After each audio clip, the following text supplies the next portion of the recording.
पहले भी बताया कि पूर्ववर्ती सरकार तो अनुसूचित जाति के लिए कुछ किया ही नहीं है। जो कुछ हो रहा है वर्तमान सरकार राज्य के मुखिया नीतीश कुमार जी के नेतृत्व में और देश के नेता नरेंद्र मोदी जी के नेतृत्व में है। पहले की सरकार क्या करती थी? वंशवाद की प्रक्रिया चल पड़ी थी।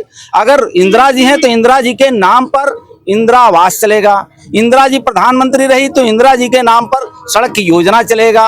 लेकिन परम पूज्य बाबा साहब डॉक्टर BR अम्बेडकर दर्जनों महापुरुषों ने मिल करके संघर्षरत किया, जहां सुभाष चंद्र बोस, महात्मा गांधी, राजेंद्र प्रसाद, उधम सिंह, भगत सिंह, अशफाकुल्ला खां जैसे लोगों ने अंग्रेजों को भगाने में अहम भूमिका निभाया। देखिए, अभी मैं हरिहर क्षेत्र सोनपुर मेला में मौजूद हूँ। यहाँ पे अनुसूचित जाति जनजाति कल्याण मंत्री जनक राम पहुँचे हुए हैं और यहाँ मौजूद हैं, लोगों से बात कर रहे हैं। और यहाँ पे तमाम जो स्टॉल लगे हुए हैं, सारे चीज़ों को रिसर्च करने के लिए, देखने के लिए आए हैं। जनक राम मंत्री वर्तमान सरकार में बिहार सरकार के मंत्री हैं, अनुसूचित जाति जनजाति के कल्याण मंत्री हैं और यहाँ सर आए हुए हैं। आइए उनसे बात करते हो, जानते हैं कि इस हरिहर क्षेत्र सोनपुर मेला के बारे में क्या कहते हैं और वर्तमान में अनुसूचित जाति जनजाति को लेकर के क्या कुछ कहते हैं। सर से बात करते हो, जानते हैं। धन्यवाद। सर, आज सोनपुर मेला है, कैसे लेकर के आए?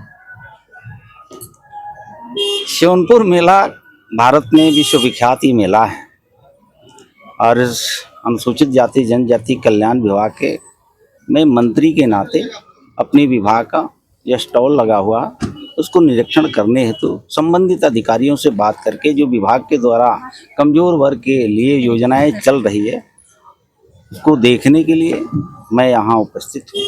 और मुझे लगता है कि संबंधित पदाधिकारी अपनी जिम्मेवारी को निर्वहन करते हुए राज्य के मुखिया आदरणीय नीतीश कुमार जी और देश के नेता नरेंद्र मोदी जी के नेतृत्व में जो योजनाएं चल रही है यहाँ से उसका प्रचार प्रसार भी हो रहा है। तो मुझे लगता है कि आज कुछ मिनटों के लिए आना सुनिश्चित हुआ और मुझे भी अच्छा लगा। यहाँ से हमारे सभी संबंधित पदाधिकारी लग करके और विभाग के चलाए जा रहे कार्यों को निष्पादन भी कराया जा रहा है। मोदी जी के द्वारा जम्मू में बिरसा मुंडा जी का जयंती मनाया गया, 150वीं जयंती। क्या कुछ जनजातियों के लिए एक बहुत बड़ा प्रोत्साहन, बहुत 6600 करोड़ का सौगात मिला है। देखिए, आपने स्वयं इस बात को स्वीकार किया। आज़ाद भारत के 75 वर्ष हो जाने के बावजूद कहीं बिरसा मुंडा जी, कहीं तिलका मांझी जी, कहीं सिद्धू कान्हू जी, कहीं बाबा साहब डॉक्टर भीमराव अम्बेडकर जी, कहीं गुरु रविदास महाराज जी, तमाम जो कमजोर वर्ग के संत गुरु महापुरुष हुआ करते थे, पूर्ववर्ती सरकार ने उपेक्षित करके रखे। उनके नाम पर गरीबों को गुमराह करके केंद्र की राज्य की सरकार तो वोट लेती रही, सरकार में वो आते रहे, लेकिन तिलका मांझी जैसे वीर पुरुष को, सिद्धू कान्हू, बाबा साहब अम्बेडकर, गुरु रविदास महाराज जी को पूर्ववर्ती सरकार ने सम्मान नहीं दिया। आज वर्तमान सरकार, राज्य के मुखिया नीतीश कुमार जी हों, देश के नेता नरेंद्र मोदी जी हों, जो राज्य में और देश में और दुनिया में जो वीर शहीद हुए, विद्वान हुए, उनके ये दोनों सरकार के नेता गरिमामयी उपस्थिति में सम्मान भी कर रहे हैं। और उस समाज के अनुयायी जो होते हैं उनको पढ़ने के लिए, स्वास्थ्य के लिए, शिक्षा और सुरक्षा के लिए, रहने के 2 कमरा के लिए, सुलभ शौचालय के लिए सारी व्यवस्था दे करके सम्मान बढ़ाने का काम ये सरकार करती है। आने वाले समय में ST/SC के लिए क्या कुछ खास होने वाला है? बहुत कुछ। बाबा साहब डॉक्टर भीमराव अम्बेडकर का प्रथम ये मंत्र था, शिक्षित बनना।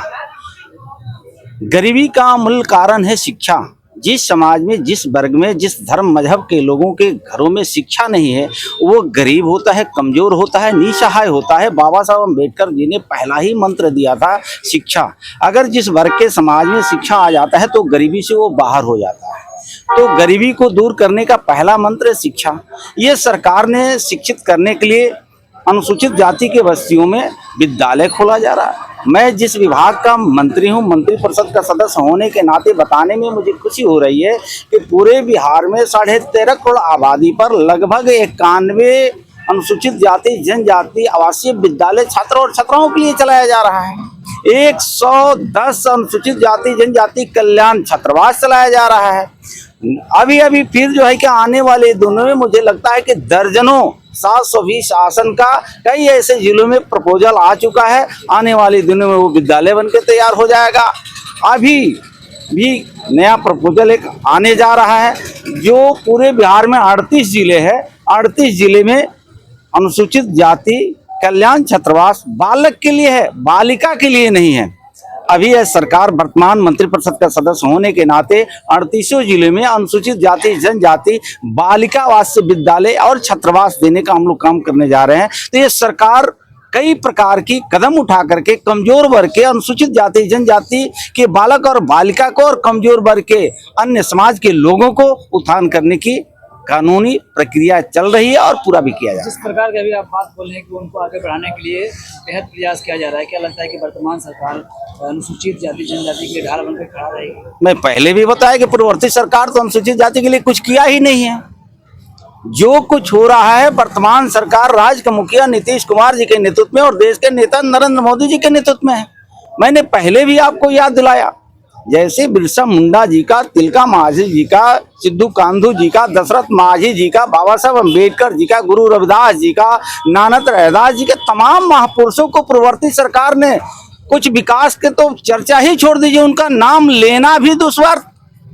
लेकिन आज ये वर्तमान राज्य की सरकार हो या केंद्र की सरकार हो, महापुरुषों के नाम पे ही योजना। पहले की सरकार क्या करते थे?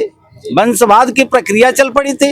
अगर इंदिरा जी हैं तो इंदिरा जी के नाम पर इंदिरा आवास चलेगा, इंदिरा जी प्रधानमंत्री रही तो इंदिरा जी के नाम पर सड़क की योजना चलेगा। लेकिन हम तो धन्यवाद देते हैं राज्य के मुखिया नीतीश कुमार जी, धन्यवाद देते हैं देश के नेता नरेंद्र मोदी जी को कि अपने माता पिता के नाम पर ये लोग योजना चलाने वाले नहीं है, बल्कि देश और प्रदेश में संत गुरु महापुरुषों के नाम पर योजना चला करके कमजोर वर्ग के लोगों को सम्मान देने का काम कर रही है। क्या लगता है कि बिहार में जिस तरह से परिवारवाद के ऊपर नाम पे रखा गया है, वो नीतीश सरकार खत्म करने का काम करेगी, नाम मिटाने का काम करेगी? जनता काम करती है। लोकतंत्र में सबसे ताकतवर जनता होती है, राजतंत्र ये नहीं है। राजतंत्र में राजा का बेटा ही राजा बनता था, रानी की बेटी ही रानी बनती थी। लेकिन परम पूज्य बाबा साहब डॉक्टर B.R. अम्बेडकर दर्जनों महापुरुषों ने मिल करके संघर्षरत किया, जहां सुभाष चंद्र बोस, महात्मा गांधी, राजेंद्र प्रसाद, उधम सिंह, भगत सिंह, अशफाकुल्ला खां जैसे लोगों ने अंग्रेजों को भगाने में अहम भूमिका निभाया। देश जब आजाद हुआ तो उस आजाद के साथ ही जिनके हाथों में लोकतंत्र का बागडोर मिला, उन लोगों ने वंशवाद को आगे बढ़ाया। लेकिन आज वर्तमान दोनों मुखिया, वो मोदी जी हो, नीतीश कुमार जी हो, वंशवाद के पुरोधा नहीं है। वो जनता के आशीर्वाद को लेकर के राज्य के मुखिया नीतीश कुमार जी आगे बढ़ रहे हैं। जनता के आशीर्वाद लेकर के 1 करोड़ 40 करोड़ के लोगों का आशीर्वाद है जो मोदी जी आगे बढ़ रहे हैं। पूरे के पूरे लोगों को विकास पे भरोसा है, दोनों नेता पे भरोसा है। आने वाले दिनों में जनता विकास के साथ इन्हीं दोनों नेता के साथ खड़ी रहेगी। परिवारवाद को नस्तानाबूद बिहार के और देश की जनता करेगी।